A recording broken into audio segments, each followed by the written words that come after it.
Morning students. Previous video में हमने discuss किया था वाटर द प्रेशियस रिसोर्स वाले चैप्टर के सारे कीवर्ड कंप्लीट हो गए थे। आज हमें बात करनी है इस चैप्टर के एक्सरसाइज के क्वेश्चंस की। ठीक है, जैसे कि हमने कीवर्ड्स में देखा था कौन कौन से थे। रेन वाटर हार्वेस्टिंग था, उसके बाद इरिगेशन था, ड्रिप इरिगेशन, और भी कई सारे ऐसे टर्म्स थे जिसके हमने डेफिनेशंस लिखी थी। ठीक है, आज हमें बात करनी है इस चैप्टर के कुछ क्वेश्चंस की। ठीक है, तो पहला जो क्वेश्चन है वो है ट्रू और फॉल्स।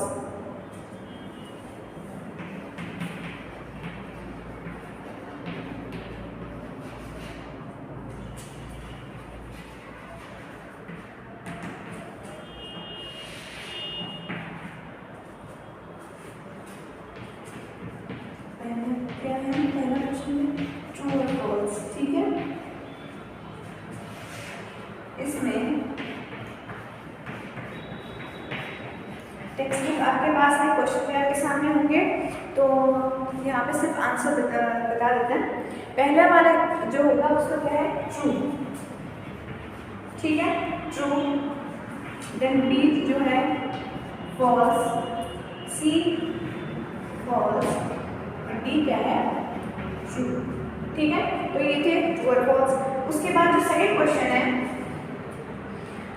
वो क्या है, देखते पहले। How the rain water gets recharged. ठीक है, ये पूरा क्वेश्चन है, मैंने मेन जो था वो रीड कर लिया। तो हमारे ग्राउंड वाटर में कैसे, हमारे ग्राउंड में जो भी क्या है वाटर टेबल्स है, तो कैसे हमारे ग्राउंड वाटर से रिचार्ज होता रहता है, ऐसा क्या है। तो इसका आंसर लिख लेते हैं।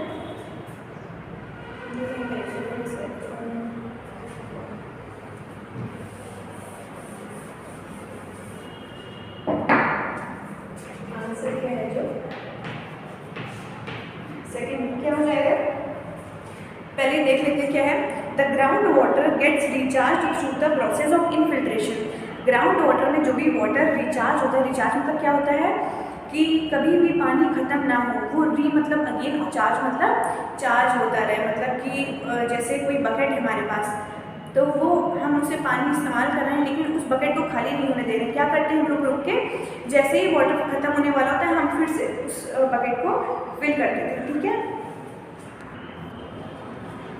तो हम क्या करते हैं, उस बकेट को बार बार रीफिल करते रहते हैं, उस वजह से उस बकेट में पानी खत्म नहीं हो पाता है। ठीक है, तो यही बार बार किसी भी बकेट को, या जैसे अगर हम वाटर टेबल की बात करें, अगर पानी उसमें ख़त्म नहीं हो रहा है, हम कंटिन्यूसली उसमें फिल करते जा रहे हैं, रीफिलिंग होती जा रही है, तो वही क्या कहलाता है, प्रोसेस रिचार्ज। ठीक है, अब देखते हैं, हमने एक बात की थी इनफिल्ट्रेशन की। क्या होता है इनफिल्ट्रेशन?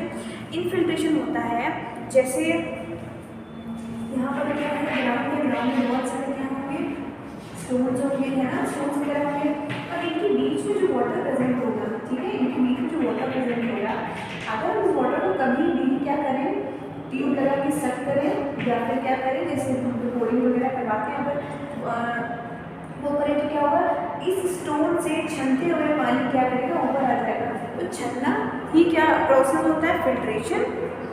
ठीक है, तो वही फिल्ट्रेशन, इनफिल्ट्रेशन वही है। तो इसका आंसर देख लेते पहले क्या है। The ground water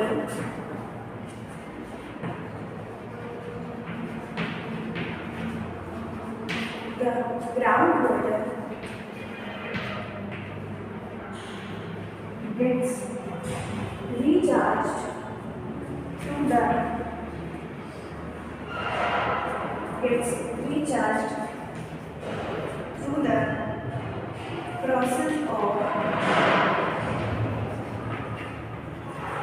infiltration.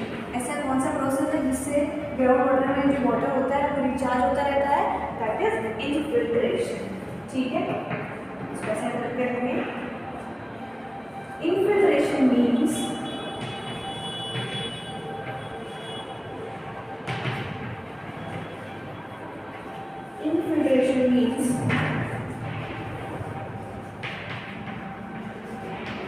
Seeping of water. ठीक है, अब देखते हैं सीपिंग का क्या मतलब होता है। सीपिंग का हिंदी में अगर मतलब देखें तो क्या होता है, रिसना, मतलब कि रुक रुक के पानी आना। ठीक है, seeping of water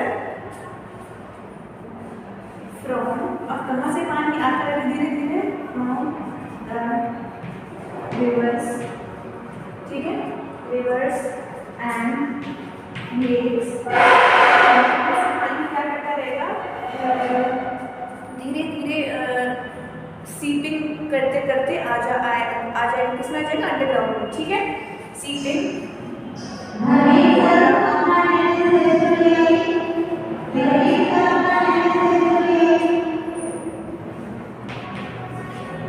lakes into the, अब कहाँ आएगा, into the empty spaces, into the empty spaces and lakes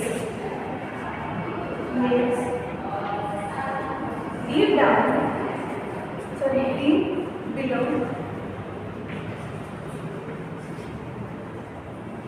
ground, ठीक है। ये क्या था, क्वेश्चन नंबर सेकेंड का, ठीक है। अब बात करते हैं क्वेश्चन नंबर 3 की। क्या है question number 3, there are 10 tube wells in a large of 50 houses, impact on water table। देखिए क्या होगा, इसमें एक सिचुएशन बता दी है कि 10 घर हैं, ठीक है। 10 घर मतलब एक घर के लिए एक ट्यूबवेल मतलब क्या होता है, अंडरग्राउंड में जो पाइप वगैरह जाता है जिससे हम पानी सक करके यूज़ करते हैं, ठीक है। तो 10 घर हैं तो 10 ट्यूबवेल होंगी, तो उस जगह आपको क्या लगता है वाटर टेबल पर क्या इम्पैक्ट पड़ेगा, मतलब पानी वहाँ पर कम होगा या ज़्यादा होगा, क्या इफेक्ट या क्या इम्पैक्ट पड़ेगा वाटर टेबल पर, ठीक है। इसमें तो देखते क्या होगा,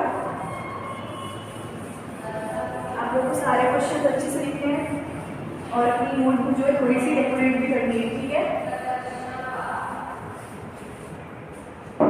तो इसका पहले आंसर देख लेते क्या होगा, the effect on the water table is depends on the replenishment of underground water.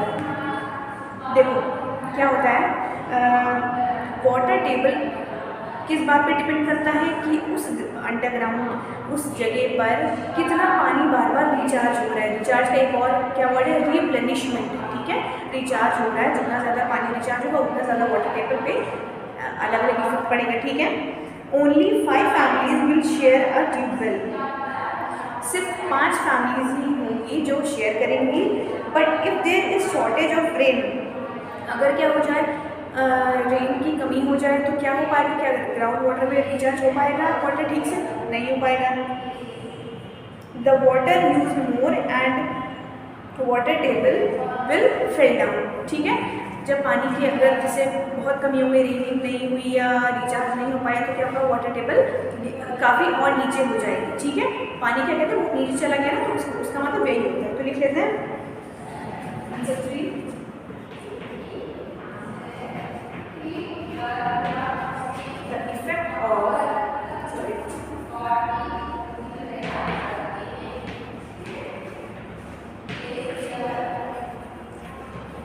the effect on the water table this depends on the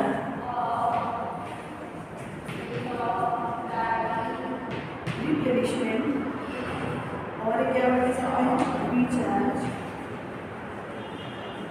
ठीक है। रिप्लेनिशमेंट और recharge of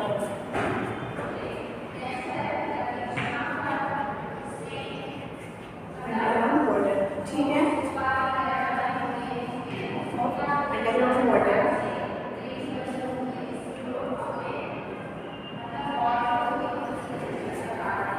only 5 families will share, only 5 families will share a tubewell.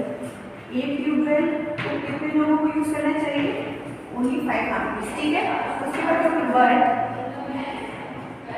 If there is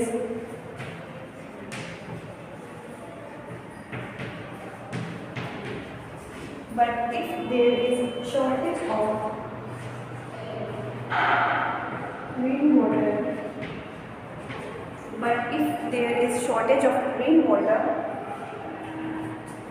rain,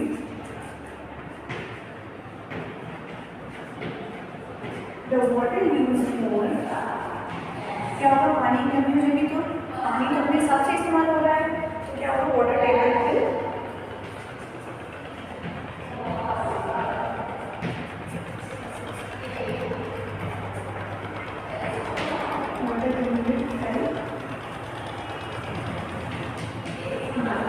काफ़ी नीचे हो जाएगा। अगर पानी ऊपर से हमको नहीं मिल रहा है तो क्या होगा, नीचे वाला जो वाटर टेबल होगी क्या होगी, वो नीचे काफ़ी मतलब उसका लेवल कैसा होगा, गिरता चला जाएगा। ठीक है, तो पानी बहुत ज़्यादा नीचे हो जाएगा, थोड़ा सा बचेगा भी, तो इसलिए हमें